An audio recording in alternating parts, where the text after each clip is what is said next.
Can I do it better? Can I do it worse? One of us will come with a midlife question that has popped into our head or into our lives somehow during our lives that week. But specifically as a guy, I can attest to how difficult it is to create and foster community at this point in our life. That's what it is. It's very rarely, in my experience, one crisis. You're dealing with a lot of different things coming at you at the same time. Why do you draw the line there? That's crazy. What's up, everybody? I am very excited to announce a brand new project I'm doing with two good friends, new friends, good friends. I am Tyson Apostle, one of the co-hosts, and we have started this podcast called Midlife Crises. I'm in my mid-40s. The other co-hosts, one mid-ish 40s, one almost 40. On the cusp. And we are going through our midlife. And I've been in my mind for a while. First of all, you may recognize me from Survivor. I've been on 4 times. If you don't, I don't care. That's fine. I'm still going to say the same stuff out of my mouth now, in the future, down the road, whenever, whether or not you recognize me from that. I am a father of 2 small girls, married, live in Mesa, Arizona, moved from Utah almost a decade ago. And questions about, like, am I where I'm supposed to be? Am I doing things right? I'm having, I don't know if it's a midlife crisis per se, but definitely midlife questions. Like, am I doing it right? Can I do it better? Can I do it worse? Like, I don't know any of this stuff. And I met 2 guys on, I guess, a business trip, but it was a leisure business trip in the Canadian Rockies. And we spent a whole week together. Imagine that. Like, you're just like top. William, first I'll go to you, William Drum. Imagine this, William. You're top underwater photographer and videographer in the entire state of Colorado. And you go to the Canadian Rockies, and all of a sudden you're paired with a Survivor legend, reality TV superstar, Tyson Apostle. Like, how did you even contain yourself? You were the first person I met on the trip, too. And you sent a selfie before I even met you. So that you would recognize me in the airport. Tyson has a PR kit ready to go at any moment. He's just like business cards of a guy at a used car lot. He's ready to just sling some pics. That's right. Yeah. Even if you don't recognize me from TV, I want you to pretend like you do. So that's why I'm sending pictures and stuff, so that anybody who's in the vicinity who does recognize me, and then you roll up, you're like, "You're Tyson?" They're like, "Oh, I'm not the only guy that works every time." The first time I saw you on that trip, you were actually walking around with like a stick with a flame at the top, and you would walk behind someone and just put it out, and then you would just keep walking and put it out. Yeah, and I thought, man, that seems like such a familiar move. I don't know, but I couldn't figure it out. Couldn't place it. The voice you're hearing is Bradley Hasemeyer. That's right, Bradley Hasemeyer. Live in Atlanta, Georgia. Father of 3. I have a 4-year-old whom we've adopted, an 11-year-old, he's a boy, 11-year-old daughter who's starting 6th grade. She's biological. And then we have a 28-year-old foster daughter.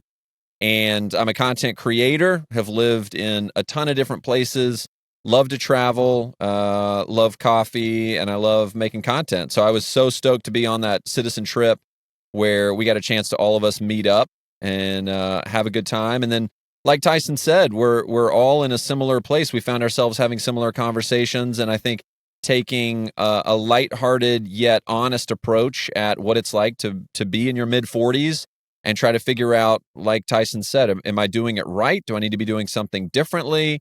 Is this a time to pivot and try a new career? Do I need to squirrel away money for my future, or do I need to start spending it because I'm on the downslope? All these questions that I've been having offline with a lot of my friends of my same age. And we thought, wouldn't it be nice to bring all of these thoughts and questions and life experiences together in a place that we can kind of put it out there and bring you guys along as well, because clearly you guys are going through some of this as well. The statistics prove it. The articles prove it. Just anecdotally, the conversations prove it. We're all in a very similar space right now. And we started looking around and we didn't really find anything that fit who we were and kind of that information that we're seeking. So we said, let's just do it ourselves. And one of the big impetus for that was William. And William brings a whole unique perspective to the table as well. So, ladies and gentlemen, William, don't call him Bill, Drum. You can if you're friends. You guys can call me Bill. You can call me Billy. You can call me William. You can call me Mr. Biological Bill. You can call me Barnacle Bill. You can call me Bill the Thrill. You can call me... No, you can't call me Willie. Okay. All those other ones are fine. Why do you draw the line there? That's crazy. That's a very common name. It's not something odd. That's crazy. Gotta draw the line. Gotta draw the line somewhere. Mm-hmm. And William, tell us a little bit about yourself and why you're here. I'm William Drum. I'm an underwater photographer based in Denver, Colorado. I've been taking underwater pictures for close to 15 years now. I travel a lot, obviously, because I'm based in Denver. And even though I am the top underwater photographer in Denver, the options for shooting are somewhat limited in the Platte River, Cherry Creek Reservoir. You do some swim pool stuff too, though, I noticed. I do some model photography as well in pools, and that's one of my favorite things. Earlier this year, I photographed Billie Eilish's cover for her new album, Hit Me Hard and Soft. Wild, because the photos are amazing and they're all over the place. So that's really cool.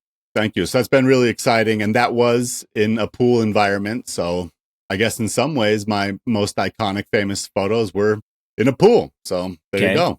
So far. Yeah. I have a 4-year-old daughter who is amazing. Earlier this year, I got separated, divorced from my wife. So I've been in pretty much a full-on midlife crisis this year, kind of trying to rebuild myself, figuring out where I go from here.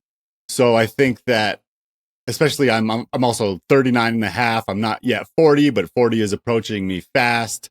And I'm looking at a lot of different things in my life, from my career, my relationships, my daughter, all of these things, and kind of scrambling to make sense of it all in my own head.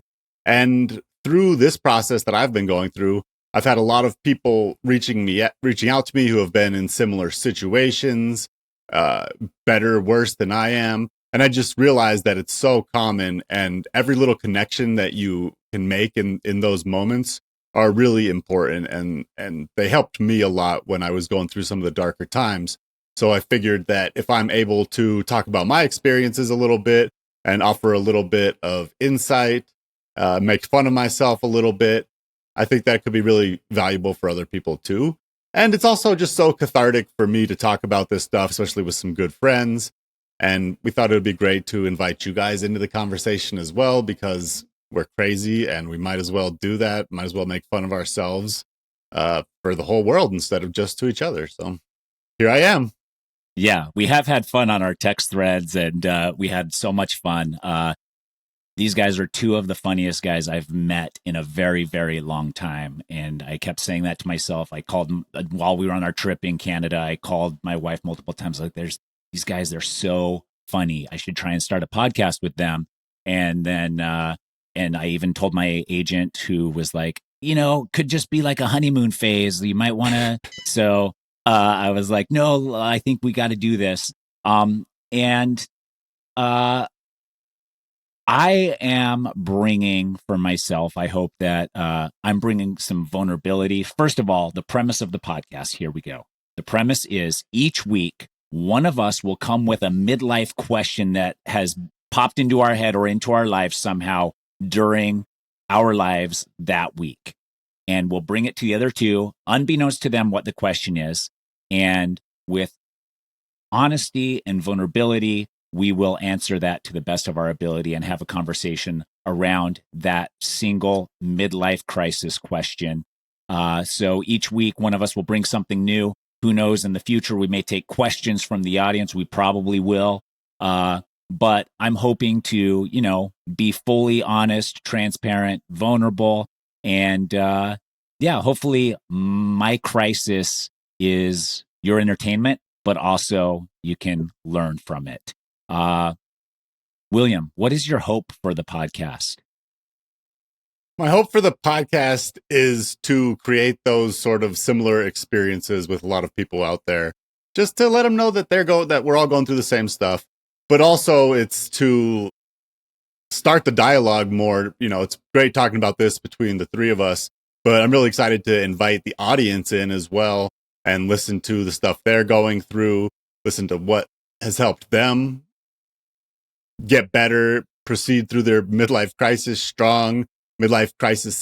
So yeah, the podcast, you might have noticed, it's called Midlife Crisis. Multiple. Because that's what it is. It's very rarely, in my experience, one crisis. You're dealing with a lot of different things coming at you at the same time, and you're juggling all those different elements, and it never seems to stop when you're in the midst of it. So it's exciting to talk to these guys who have very different experience from me, but also the shared experience of being around this middle age and figuring out what's next, where they should go. Kind of like Bradley was saying, is it better to be safe, save money, and think about providing for your kids and your legacy? Or is it better to get out there into the world and experience all you can while you can? And juggling those two elements is a big part of what I'm figuring out myself through this. Yeah. I mean, I am too. Like, even as Bradley said that, I was like, you hear that all the time. Go create memories. Create these memories for your families. Then when you're gone, the legacy is your memory of doing awesome shit with your kids and with your families. But then at the same time, they're going to amass a lot of student debt trying to get through it all by themselves, Like, so where, I mean, if we win the lottery, sure, then we can do both. But there's got to be a balance and a line somewhere. And that's just like, what else? Our other relationships, our relationships with our friends as we get older, our relationships with our parents, our relationships with our spouses or significant others. William entering the dating pool again. And in the pool, we found he's already got a lot of success there in the pool. So, this good dating pool for you could just be as exciting as the Billie Eilish photo pool shoot. Like a fish to water. Like a fish to water. Yeah. And Bradley, what are you personally hoping to get out of this podcast? I find the best way to go through something is with community, and we will have men and women and boys and girls and children of all ages listening to this. But specifically as a guy, I can attest to how difficult it is to create and foster community at this point in our life. In high school, it was easy. In college, it was easy. Early days of working, it was easy. But then life happens, you get busy, your family is basically a job, and you also probably have a job, maybe multiple ones. As a content creator, it's always like gig. I have no idea how much, next month am I going to make rent? Am I going to, all these kind of things. So there's a lot of other things going on. So the fostering of my mental health with good guy friends drops pretty low. And so creating a space for that, even if we start off virtually with other people, finding consolation in our misery, but also in their own, I'm going through that too, Ness, that automatically makes you feel less alone. And so I'm excited to create a space that people, men and women, can say, yeah, you know what, I'm kind of going through that same thing, because there's so many intangibles that you can't understand. You've never gone through this before.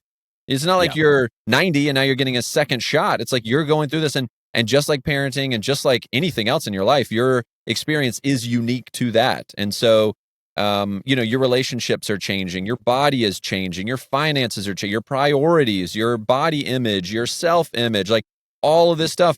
Yeah, I have a 6th grade daughter, and she's kind of basically doing, this is like the second adolescence for us. It's like all of those same things that we're thinking about, she's thinking about, but she's doing it in a context of a 6th grader.